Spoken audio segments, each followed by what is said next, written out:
Church, as you're standing to your feet before you sit down, I'm going to ask you to please give a warm Northwest Oklahoma welcome. He says he doesn't need a big introduction, but to Colonel Alan West. Would you please give him a round of applause as he comes today? Come on. Thank you, brother. You can sit down now. Hey, look, thank you so much. It is really a true pleasure and an honor to be back here in Oklahoma. You know, I was born on the other side of the Mississippi River in Georgia and went to the University of Tennessee, so don't talk to me about college football this morning, okay?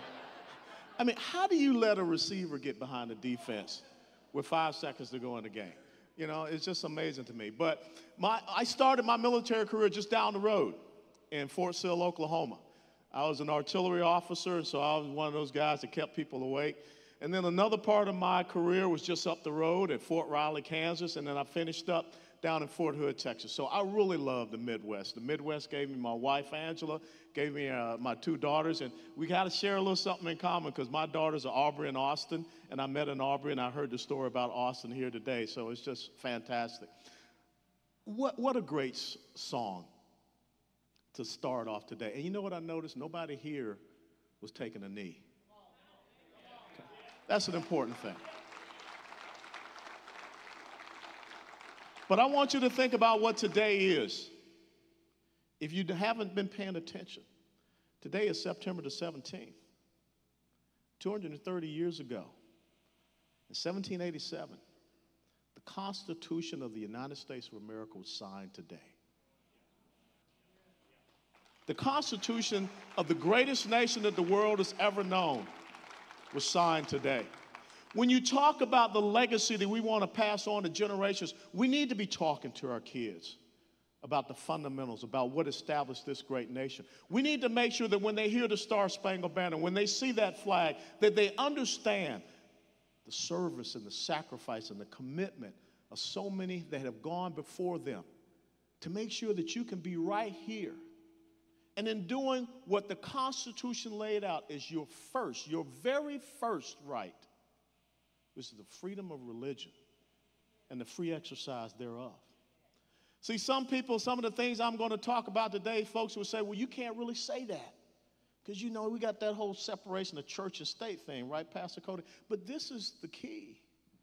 If you always carry that Constitution around with you, then you just put it out in front and say, show it to me. Because one of the things that we as the Christian body has to understand is that we must understand the fundamentals, not just of our faith, but also the fundamentals of this country. Because when people talk about separation of church and state, you got to challenge them. You got to act like you're from Missouri, and you got to say, show me.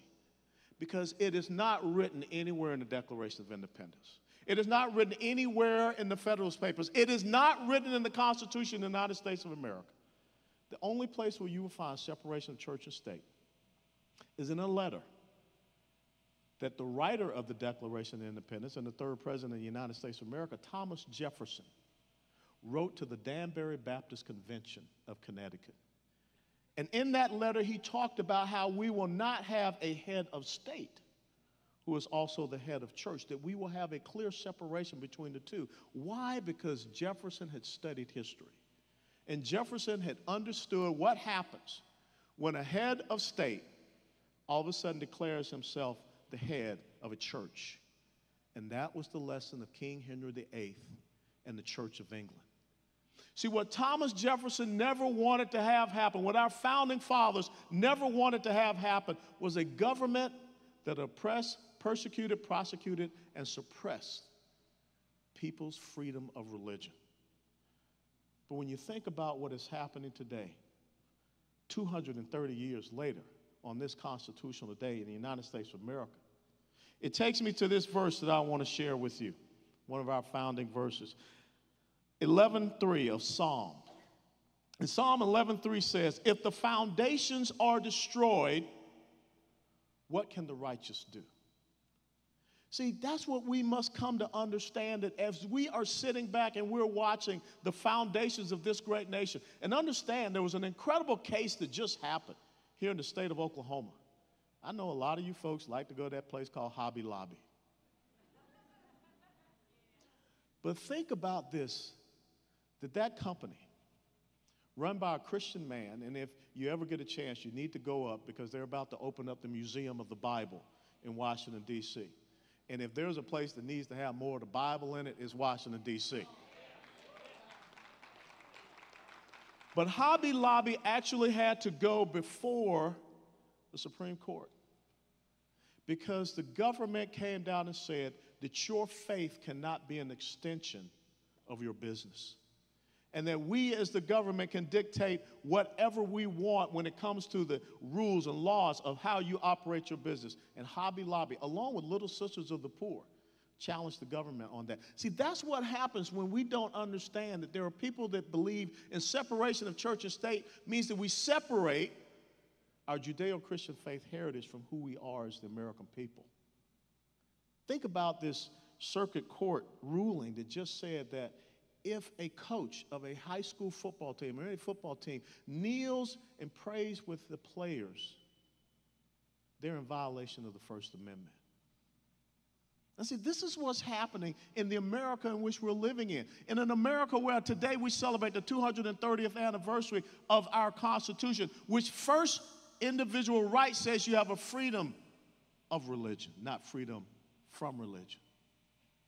But if you're not careful, if you don't study and understand, if you don't see the foundations are being destroyed, as David talked about here, if you're not part of that righteous body that stands up and says, time out, coach, you are not out there to tell us we have a freedom of worship and where that worship will be. Because your faith transcends the walls of this structure. Your faith is who you are, and your faith is something that should be carried out through all of the community and everything that you say and do. See, Isaiah also talked about it very well in Isaiah 5:20, where it says this: woe to those who call evil good and good evil, who substitute darkness for light and light for darkness, who substitute bitter for sweet and sweet for bitter. Think about where we are in America today. I mean, all of a sudden, we want to legalize drug usage.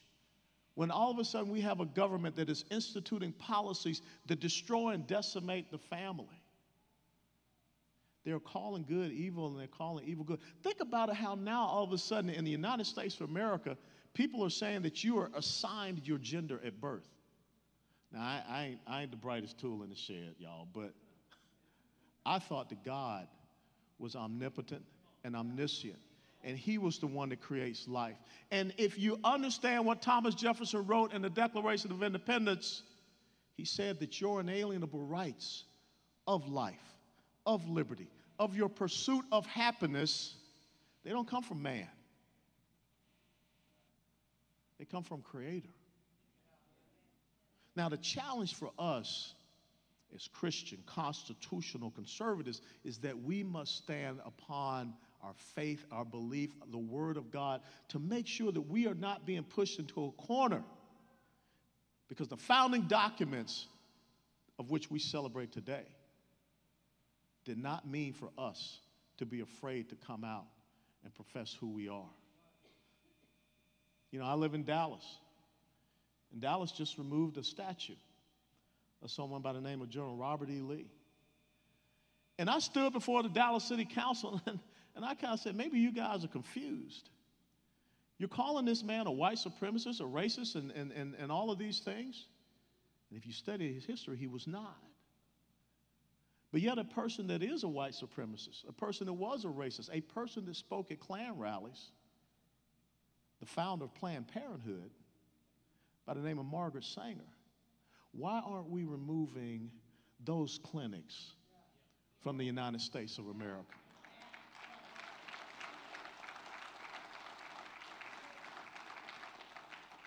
This is what happens when people call evil good and good evil. When people look at the light and they say it is darkness and darkness is light. This is why we need this body of Christ to stand up in this time and in this moment. And I want to talk about the guy that I most admire in the Bible. And people always ask, I mean, you know, who's your favorite character in the Bible? Hey, can you put the picture up? Trivia question. How many people know who this is? Not too many. Okay. How many people ever saw the movie The Ten Commandments? Oh, come on. Every hand should go up. Moses, Charlton Heston. I mean, come on. Everybody's seen that, right? That man there is John Derrick. He was the man who married Bo Derrick. But in the movie The Ten Commandments, he played my favorite character in the Bible, Joshua. And the study of Joshua is the study of the United States of America, the study of where we are today. The reason why I like Joshua, when I look at that picture, look at those eyes. Look at that resolve. Look at that commitment. Look at that drive. Look at that courage. Look at that spirit. And I want you to go back and look at that movie, The Ten Commandments, and look at how John Derrick portrayed Joshua, because that is who we are in the United States of America. You know why God chose Joshua to take the children of Israel across the River Jordan to the Promised Land? Because remember when Joshua and these other individuals were sent out to be scouts to go and check out the folks in the Promised Land? Everybody came back. Oh, no. They're too strong. They're too powerful. We can't stand up against them. That's the face of the man that came back and said, we got this. Because the Lord is with us. I don't care how great they may seem, their size or whatever. We're going to go over and we're going to do and we're going to command them and we're going to overpower them. We're going to overcome them. That is the exact same thing when you think about in 1775 when we created a ragtag little bunch called the United States Army. In 1776 when we declared our independence, because everyone said there is no way 13 little ragtag colonies can take on the greatest power that the world knew at the time. But 56 men were like Joshua, and they signed their names to a thing called the Declaration of Independence. And the key thing to remember is that they did not ask for man's providence. If you know the Declaration of Independence, if you've read the entire thing, they asked for divine providence to establish the great nation in which you sit in, that let us create the greatest document, the greatest rule of law that the world has ever known, the longest running constitutional republic that the world has ever known, the place where people come to because they believe that here they can find life, liberty, and pursuit of happiness. They can find their success. It all came from the same type of resolve that you see in those eyes there. But still, when Joshua stepped up to the plate, God had to kind of give him a little pep talk. And if you turn to chapter 1, verses 5 through 9, and it reads very simply, no man will be able to stand before you all the days of your life. Just as I have been with Moses, I will be with you. I will not fail you or forsake you. Be strong and courageous, for you shall give this people possession of the land which I swore to their fathers to give them. Only be strong and very courageous. Be careful to do according to all the law which Moses, my servant, commanded you. Do not turn from it to the right or to the left, so that you may have success wherever you go. This book of the law shall not depart from your mouth, but you shall meditate on it day and night, so that you may be careful to do according to all that is written in it. For then you will make your way prosperous, and then you will have success. Have I not commanded you, be strong and courageous? Do not tremble or be dismayed, for the Lord your God is with you wherever you go. In other words, God told Joshua, you got this. Just the same as those men who set out and established this country. I'm sure God told them as they prayed about it, can we do this, Lord? Can we break away from Mother England? Can we stand up against this tyranny? Can we stand up against this incredible power? God said, be strong and courageous, and you got this. See, this is where we need to make sure that we're passing on to those subsequent generations, to those children that left out of here. We need to tell them that this book of the law and this book of the law, established 230 years ago today, will keep you and sustain you. If the United States of America were to continue to do as the Constitution would say, we would find ourselves being prosperous and being successful. But instead of people trusting in the Lord, they're trusting in their own self-interest. They're trusting in their own special interests. And if you study what happened in the book of Joshua, the only time that Joshua lost the military battle was the first battle of Ai. Why? Because they didn't do as God had told them to do. But then they went back and they corrected themselves and they prayed and they told the Lord, please do not take their blessings away. And they went back and fought the exact same battle.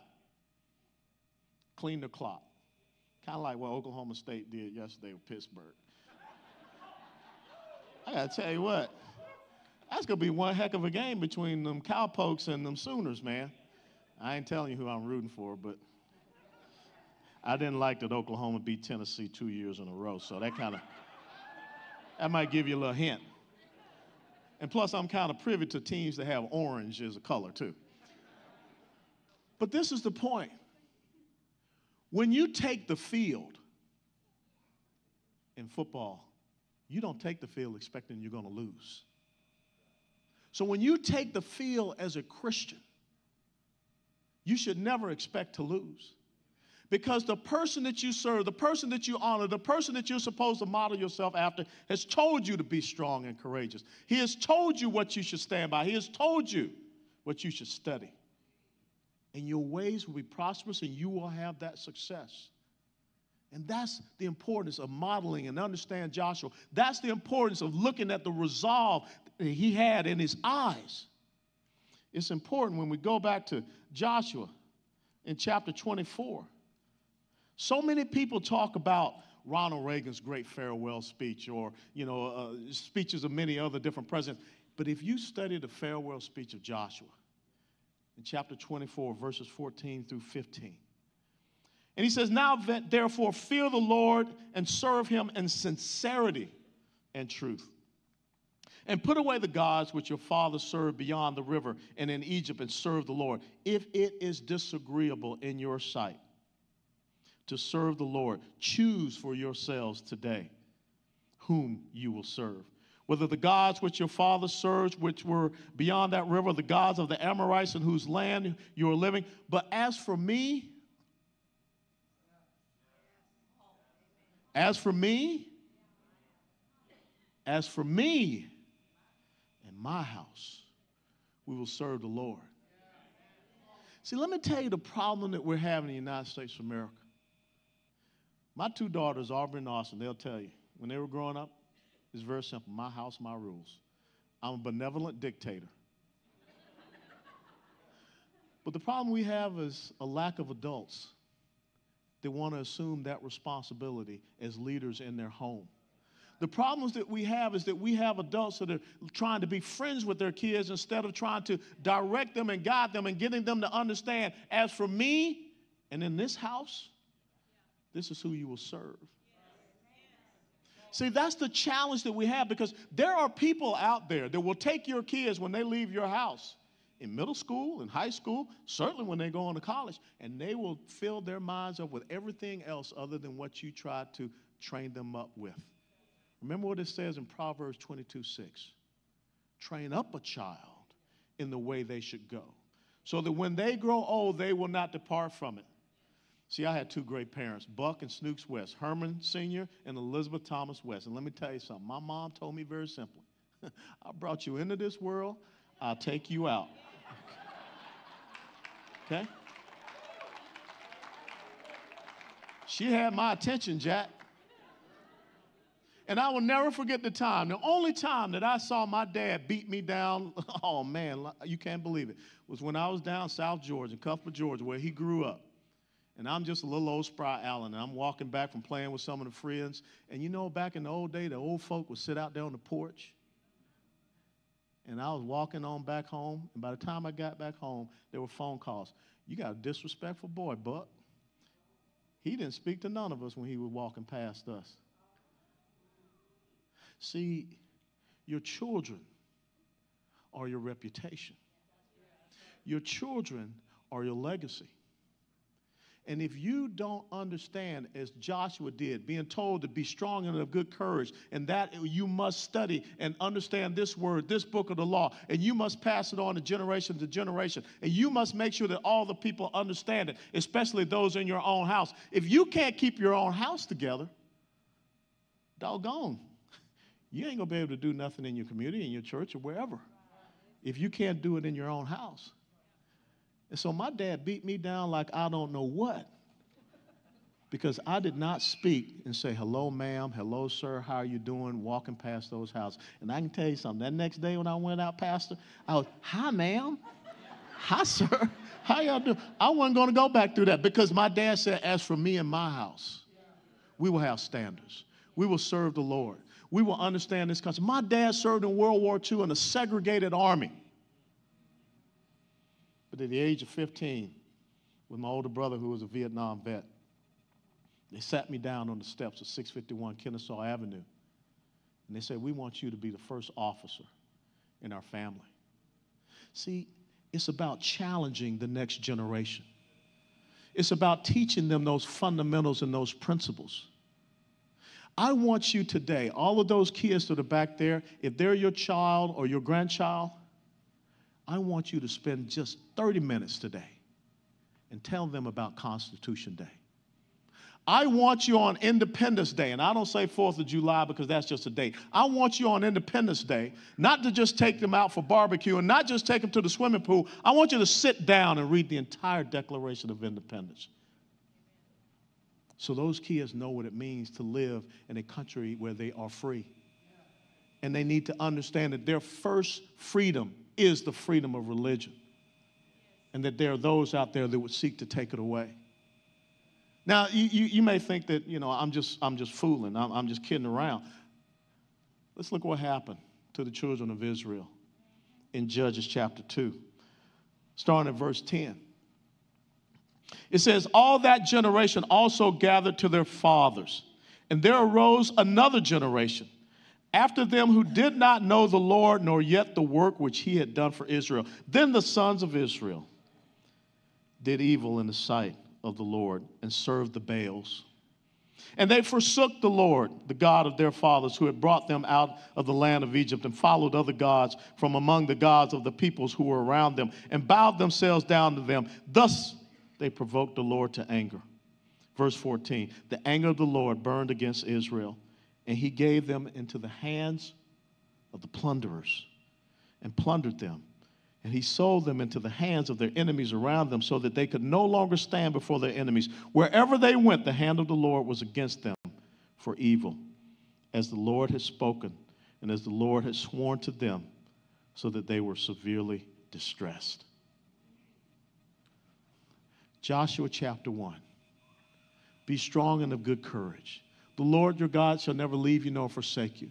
Meditate on this book of law day and night. Not turn from it from the right or the left, and you will have success and be prosperous wherever you go. Now, how is it that within a few generations later, they had forgotten that? They had turned away. Did they have success and prosperity? No. They were pushed over to people that plundered them. Let me tell you something.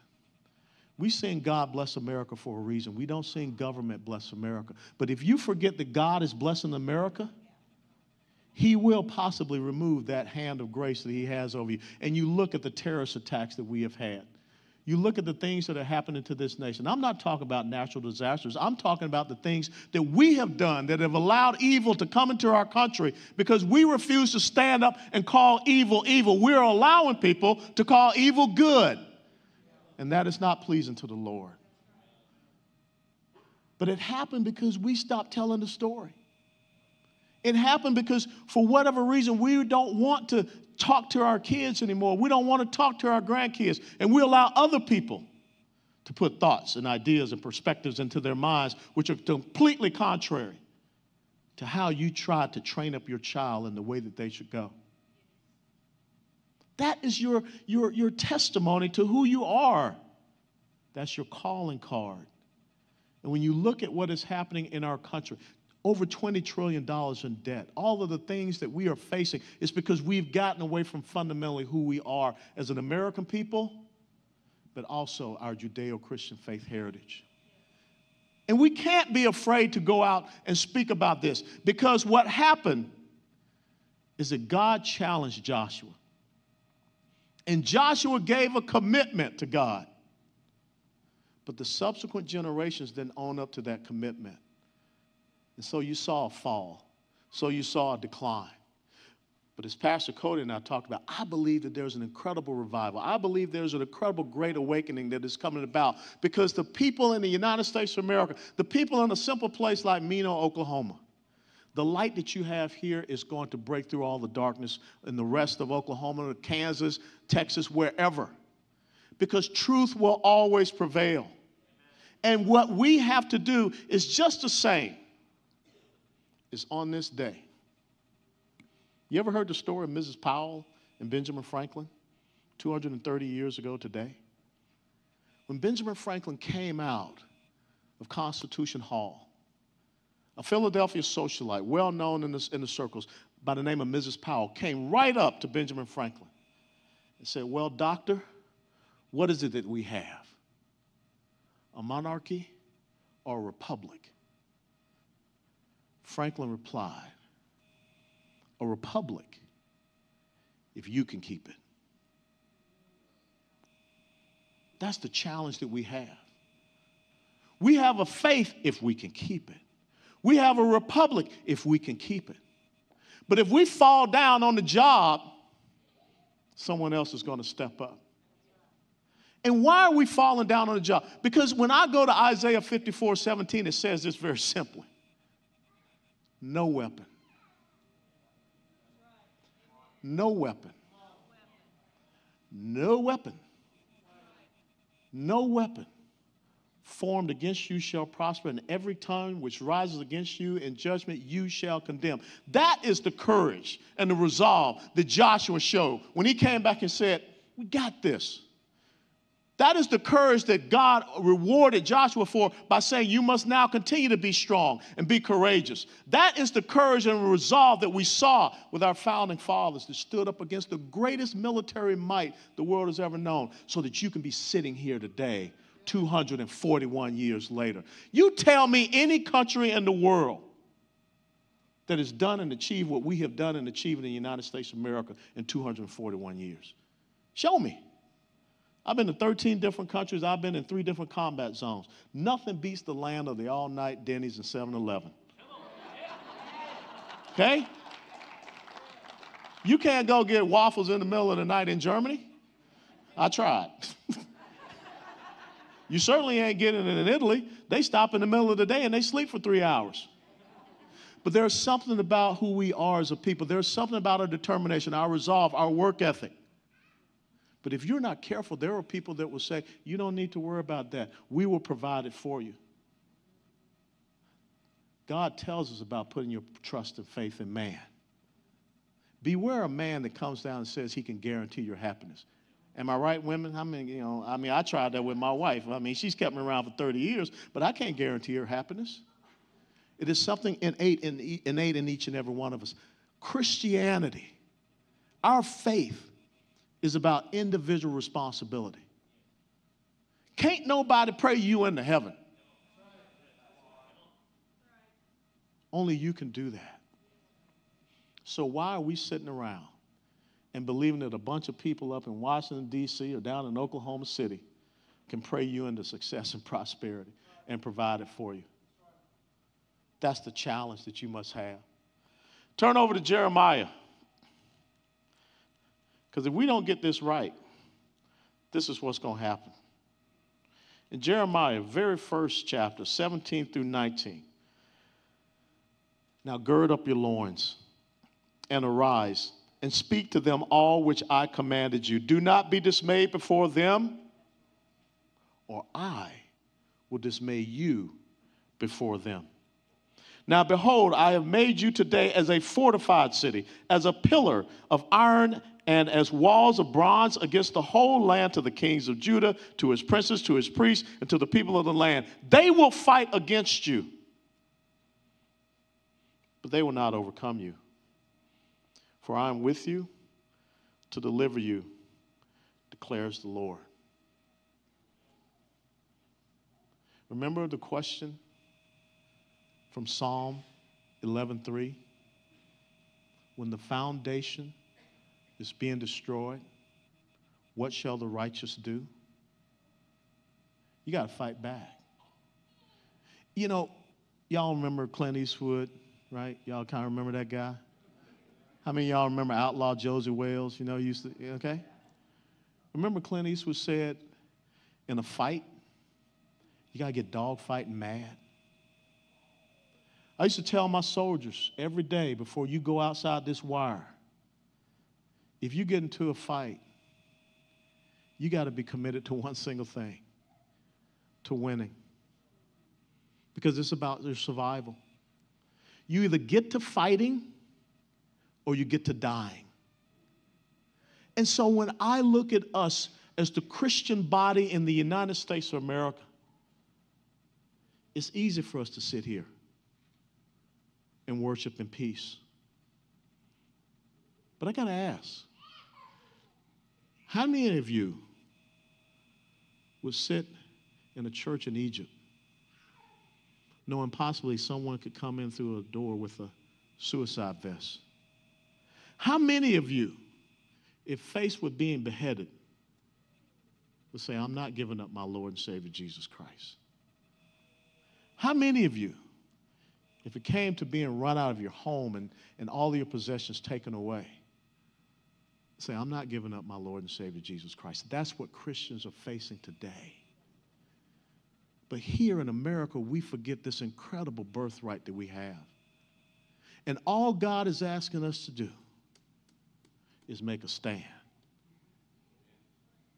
But he's saying there's a consequence, Pastor.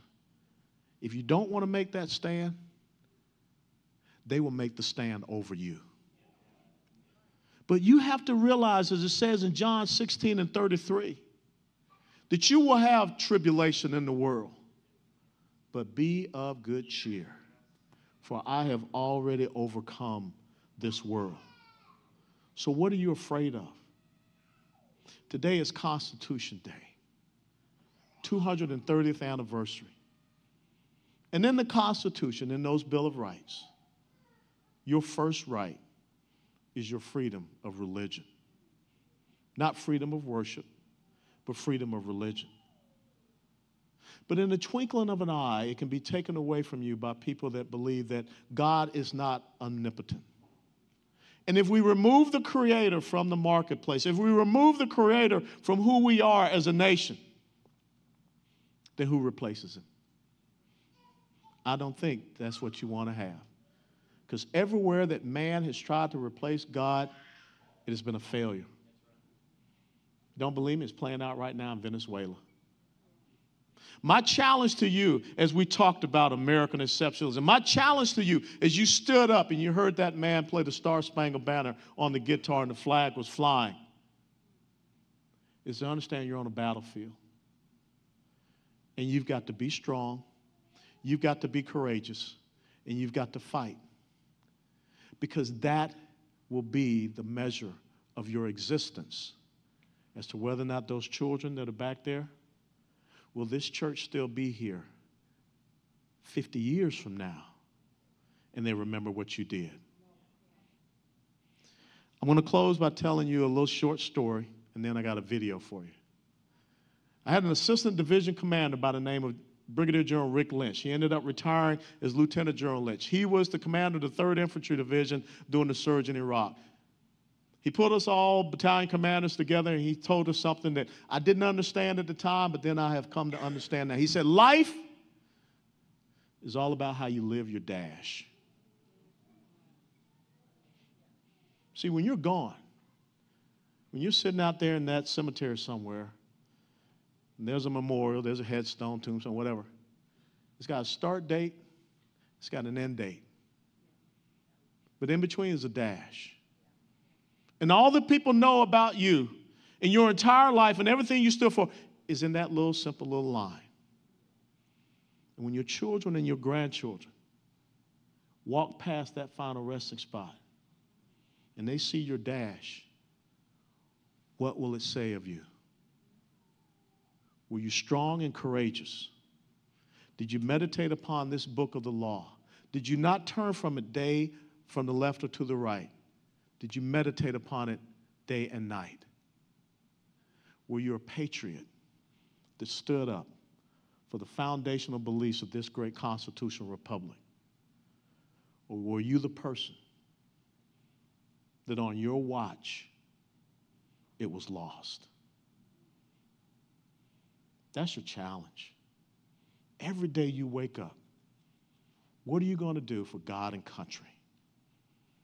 That's the measure of who you are as a man and woman. That's a measure of your purpose. That's the measure of the title that so many people want to have. The title of Christian, the title of American. I got a little belt buckle here. If you see it, it says "We the people." But even more so, it's we, God's people. Roll the video, please.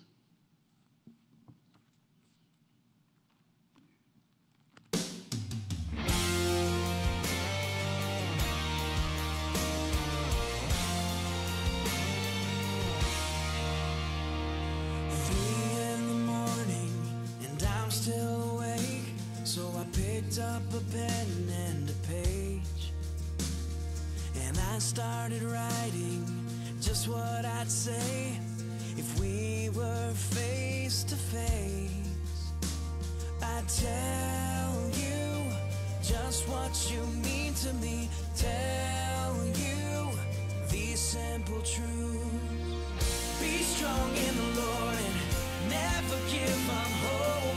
You're gonna do great things. Got his hand on you, so don't live life in fear. Forgive and forget, but don't forget why you're here. Take your time and pray. These are the words I would say.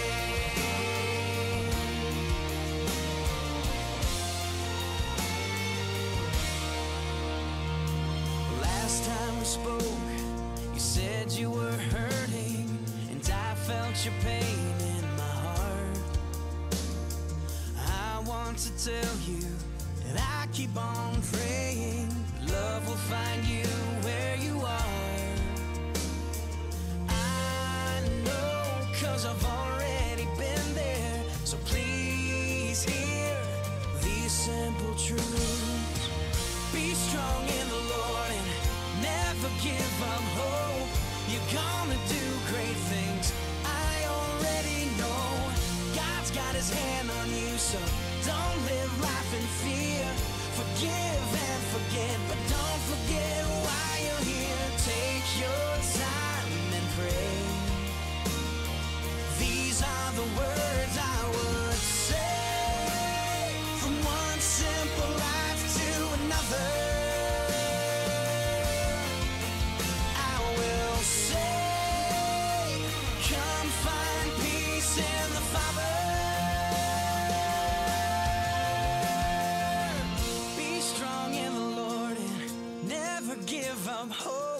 you're gonna do great things. I already know. God's got his hand on you, so don't live life in fear. Forgive and forget, but don't forget why you're here. Take your time and pray. And thank God for each day. His love will find a way. These are the words I would say.